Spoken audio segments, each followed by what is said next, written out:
So the first thing I want to teach you guys about mixing is that when you're mixing, make sure if you have a wide open lane, like see right here, I have a wide open lane. Do not go back like I did right there. If they fall for the juke, that's good. But if they don't fall for the juke, I would just suggest pulling in all threes and just jumping and diving for the first down or something like that. Especially if you're a quarterback who can get fumbled. But if you have an open lane, stick with it, keep going, and then like jump and dive out of bounds or stay on the sideline too, because that helps with not getting fumbled.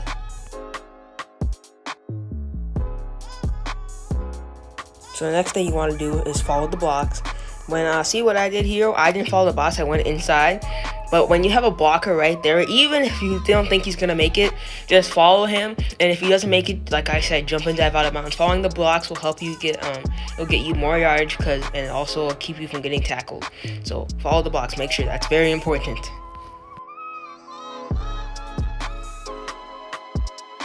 The split is kind of hard, but it's kind of easy once you learn to master it.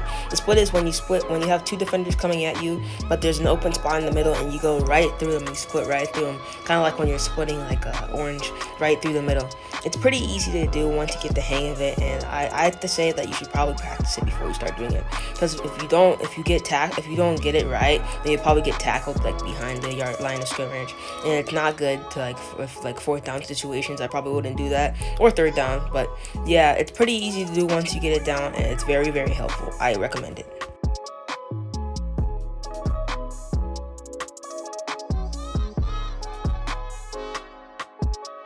The first juke move that I have for you is the back juke.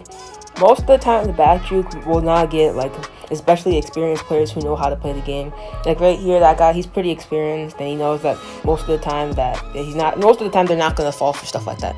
But like if you're rushing, like if there's somebody rushing you and going out for the pass, and like maybe there's a third down situation, like 3rd and 2 or whatever, they're gonna probably jump and dive for it because they don't want you to get the first.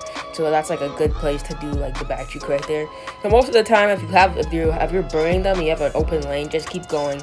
Don't do the back juke on them unless it's what I just said, like third down situations.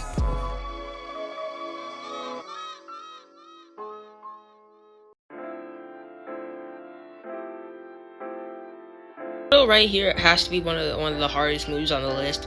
It takes a lot of expert timing and knowing when they're gonna jump, and most of the time you're gonna probably 50% of the time you're gonna fail. But when you hurdle, you're gonna have to go exactly right over them, and it takes a lot of practice. But when you're hurdling somebody, you have to time it perfectly. I suggest practicing the hurdle. Like most of the time, you're not gonna do it, but I know that Fate Ghosty, he's pretty good at hurdling. So what I do is probably watch people like Diamond Fate Ghosty who know how to hurdle, Saucy Smith or Diamond Q. I don't know, whoever you know that can hurdle, and just watch them. And because it takes a lot of timing and a lot of knowing how it's gonna work, and most of the time it's not gonna work. I wouldn't recommend this because you can fumble when you jump, and they can fumble you and stuff like that. But most of the time, sometimes it works, but I wouldn't do it. The next move that I'm going to be showing you guys is the spin move. I know y'all OGs who watched it, I remember doing back in the day, know he abused people using this move so much. And the spin move, it's kind of hard to master, but once you get it down, it's amazing. Like what you need to do for the spin move is practice doing like a full 360, because you can do maybe even if you're pretty fast with your PC or your mouse, you could spin it so fast and spin it around and do a sway juke, and then you end up going the wrong way.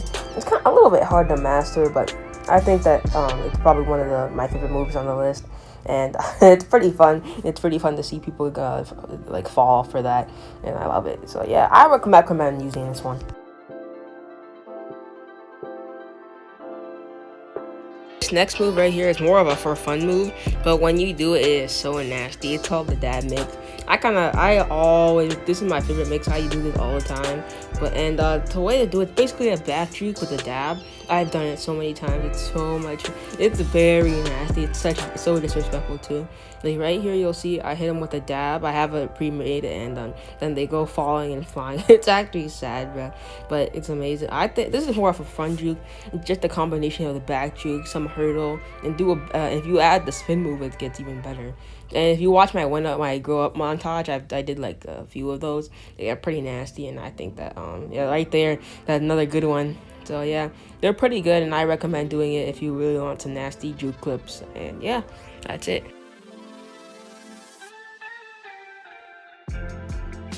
So yeah, guys, I hope this video helps you become a better juker if you are not a good one already. And all I want to say is practice, practice, practice. Get your friend, maybe go into a VIP server if you want to, a public server. And if you can become a really good mixer, it's really OP and it helps you, makes you look good one, and two, it can also help you get yards and score.